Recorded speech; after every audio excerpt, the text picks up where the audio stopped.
Donald Trump's meeting with King Charles at the White House today went sideways very quickly. First, Donald Trump looked very sickly. That makeup that he applied to both of his hands to cover up those bruises, it was very apparent today.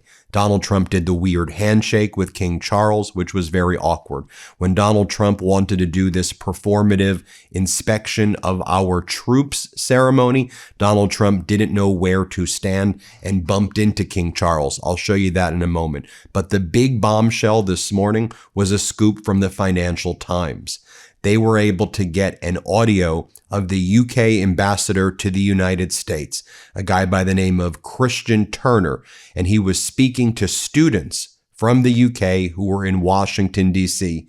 And what he told these students, that's captured on this audio, is that the United States and the UK do not have a special relationship. He said that the only country the United States has a special relationship with is Israel. And he says we should not use the term special relationship.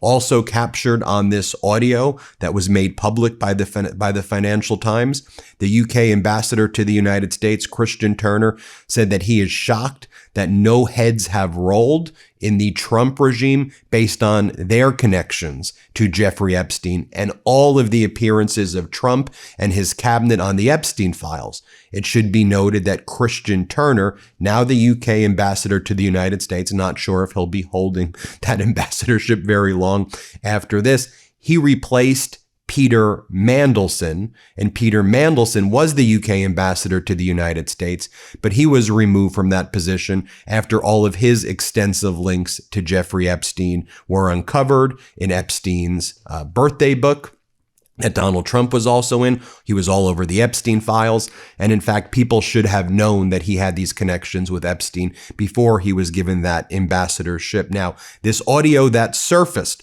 while King Charles was at the White House actually comes from a meeting back in February, but it seems that this was recently leaked to the Financial Times, or they were sitting on it waiting for this visit. And while King Charles was at the White House, they dropped this audio. So I want to share with you the audio right now, and then I want to show you some of the other embarrassing moments that have already taken place in just a short period of time with King Charles at the White House. So here is the first audio where he says, we're the ambassador to the United States. Christian Turner says that the U.S. special relationship is with Israel, not with the UK. Let's play this clip. Is a phrase I try not to utter because it's quite nostalgic, it's quite backwards looking, and it has a lot of sort of baggage about it. I think there is probably one country that has a special relationship with the United States, and that's probably Israel. Next, you have Christian Turner saying that it's extraordinary that the Epstein scandal hasn't touched anybody in the U.S.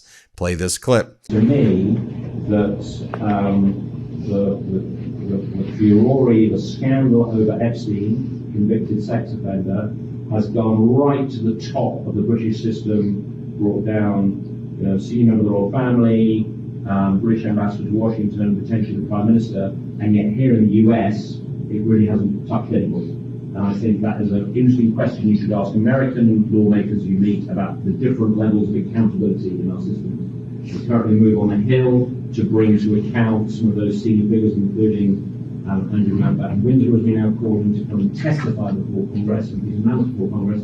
The first question I ask is, how many Americans are being called to testify before Congress when the Epstein files show a lot of very, very senior people, politicians, business folks, Bill Gates, all having a close association with it. He also predicts that Labour Party member of parliaments, that the Labour Party, which Keir Starmer, the Prime Minister of UK, is a member of, that they will oust the Prime Minister after local elections take place. Here, play this clip. To get to a threshold where you remove the Prime Minister from the Labour Party, according to Labour Party rules, as I'm sure you know, is really quite hard. 80 MPs have to sign a letter in public, which is like signing a death warrant. It's much harder than for the Tories. So I think that is still quite difficult. And Keir personally is he's a stubborn guy. He's never lost a fight he's in. And so I think Keir saying I'm quitting is quite a high bar.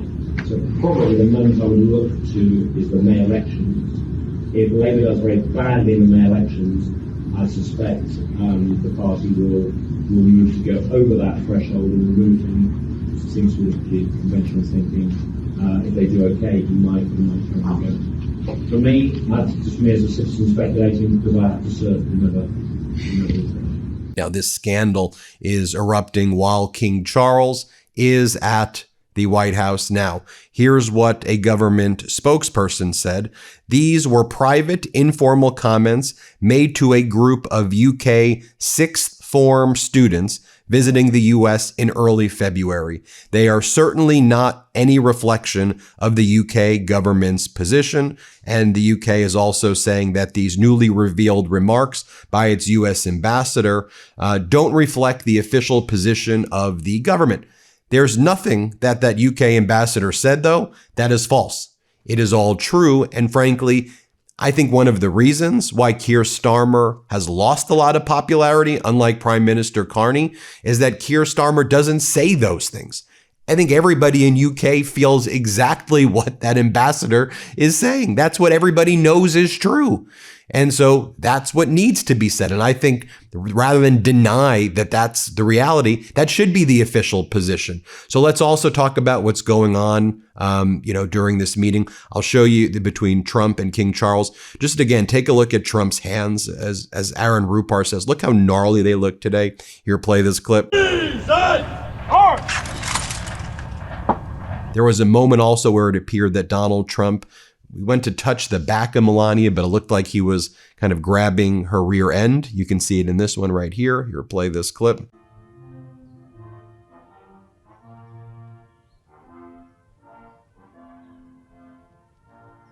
And also, just as the American people are suffering right now, and as people are living paycheck to paycheck here, if they're lucky enough to get a paycheck, while gas prices are through the roof, while people can't afford anything in the United States. I want you to watch right here, though, as like Donald Trump tries to create this, this lavish royal event at the White House. And it's just so detached from what the American people are experiencing. And I think when the American people watch this, it's just frankly vomit inducing that this is where the regime puts their attention to while ripping away healthcare from people. Let me show you this clip right here.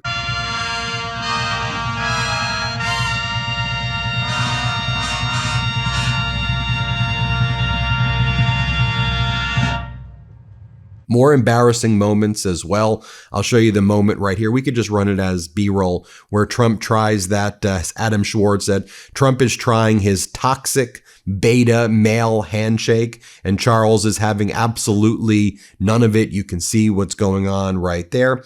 I'll show you the moment over here where Donald Trump and King Charles are doing this. Donald Trump wants to do an inspect the troops ceremony where he and King Charles can inspect our troops to line them up like a fascist dictatorship. Let's inspect the troops. Me and the king are going to inspect the troops, but Trump doesn't know where to stand.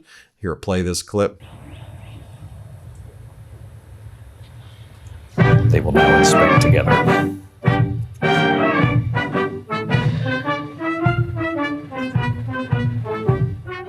And during the speech itself that Donald Trump gave, he said that his mother had a crush on King Charles. A very weird speech about like his physical attraction to King Charles. Trump's got like a really weird thing for King Charles other than Donald Trump loves kings. Here, Donald Trump says that his mother was attracted to King Charles. Here, play this clip. Involved in a ceremony or anything, my mother would be glued to the television and she'd say, "Look, Donald, look how beautiful that is." She really did love the family, but I also remember her saying very clearly, "Charles, look, young Charles, he's so cute." My mother. My mother had a crush on Charles. Can you believe it? I just want to share with you how like corporate news is covering this thing for a second. So when Donald Trump inspects the troops, they have a guy with like a British accent doing the whole, and the gallantry and look how beautiful this is and elegant. And the American people are having none of this crap. Okay. The American people are struggling and suffering right now. Here, let's just play this clip. This military guard of honor,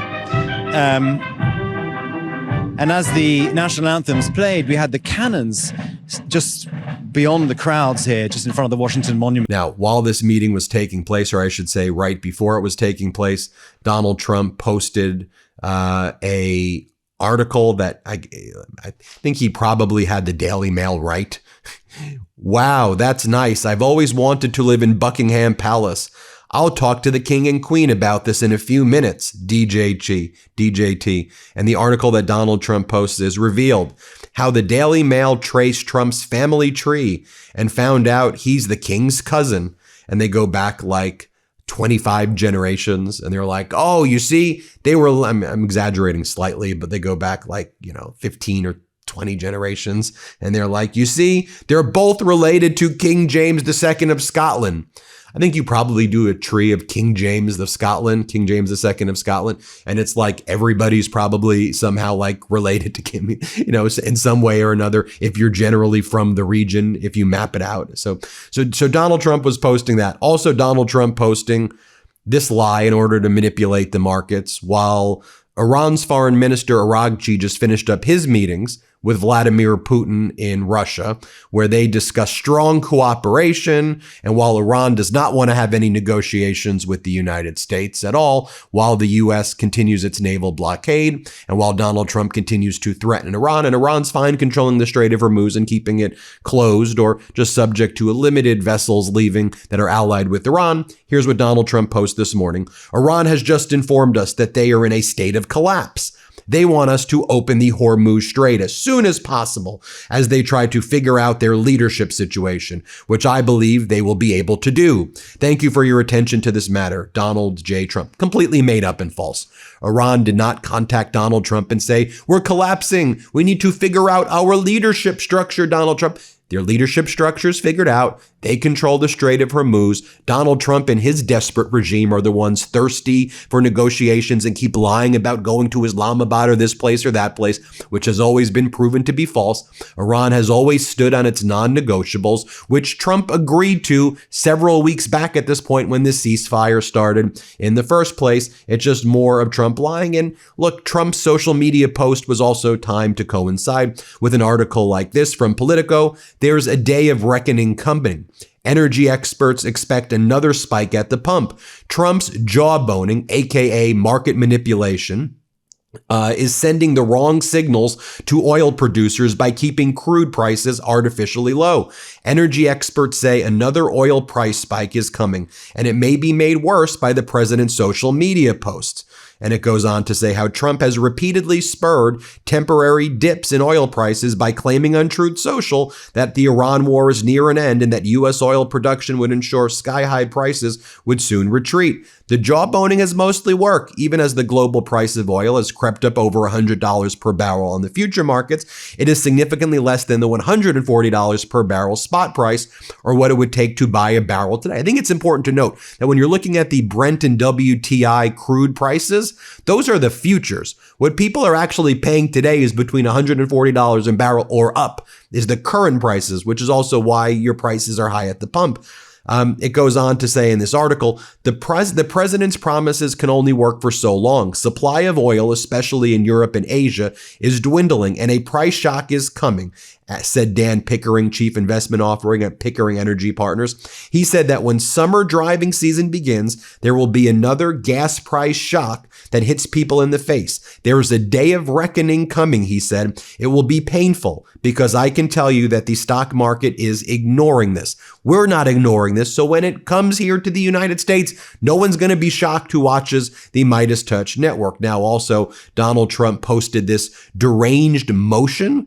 He posted on his social media platform this deranged motion that he filed in federal court. I'm going to do a whole other hot take on this, but it looks like Donald Trump himself did a ghostwrite of a motion that was filed to open up, to allow him to continue building the ballroom, even though the ballroom's been blocked by a federal judge. Like if you look at this motion that Donald Trump and his regime actually had the DOJ file in federal court, it says, let me just read for you the first paragraph. The National Trust for Historic Preservation is a beautiful name, but even their name is fake. And that's all in caps. Because when they add the words "in the United States" to the National Trust for Historic Preservation, it makes it sound like a governmental agency, which it is not. In fact, the United States refused to continue funding it in 2005 because they strongly disagreed with their mission and objectives. They are very bad for our country.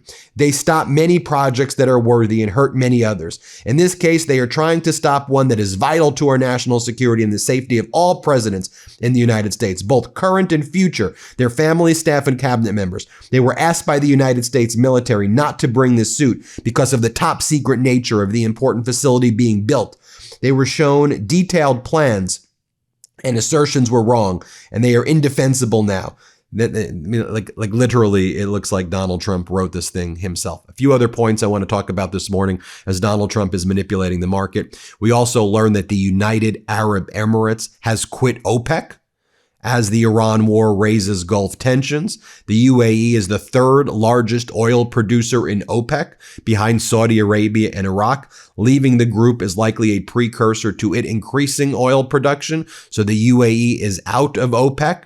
And also, we've now heard from the Thai foreign minister who says that Thailand is now approaching Russia and China for economic assistance after receiving no help from the United States, even though the country has been a U.S. treaty ally since 1954. This war should not have taken place, the Thai foreign minister said, and it's been very hard hit by Donald Trump and Netanyahu's war against Iran. As the Washington Post reports, the Trump administration has not offered any direct help to Thailand, a long-standing U.S. treaty ally, as it struggles with the wide-ranging economic damage from the American-Israeli war against Iran. Thailand's foreign minister is now telling the Washington Post. And while all of this is taking place, you have Melania's senior advisor, Mark Beckman, doing a media tour and saying this. We can't figure out why Kimmel still has a job. What was her reaction when she heard that? Well, I think initially the reaction is Kimmel needs to go. It's time that ABC stands up and terminates his employment. And this isn't a freedom of speech issue. The issue is purely commercially natured. Why does ABC and the advertisers want to stand behind Kimmel when over and over again, for such a long time now, he spews this hateful rhetoric? And then you've got MAGA Republican Congress members and senators. For example, Senator Ashley Moody, she goes on state regime media and she uses this as a way to try to attack No Kings the alleged incident in the White House Correspondents' Center to stop the No Kings protests from happening. Here, play this clip. Be the people who care about the success and future of this country that the people that elected you sent you here to be. We know that the person who attempted the assassination on President Trump's life on Saturday night had attended No Kings rallies. I mean, we are talking about so much more than another incident. How many times are we going to have an assassination attempt? How many times are we going to have another radical left attack? You know, the radical left attacks, the violent attacks have increased dramatically in the last few years. And I would just say this has become so much more about another incident or another attack. This is no longer about two teams battling on the field for policy and how to achieve the success for this nation. You now have a team who is purposefully trying to take out a quarterback. It's like Bountygate all over again. Well, there you have it, folks. We'll keep you posted every step of the way. Hit subscribe and let's get to 7 million subscribers. You may think you're subscribed, but you may not actually be subscribed. Double check. Let's get to 7 million together. Want to stay plugged in? Become a subscriber to our Substack at MeidasPlus.com. You'll get daily recaps from Ron Filipkowski, ad-free episodes of our podcast, and more exclusive content only available at MeidasPlus.com.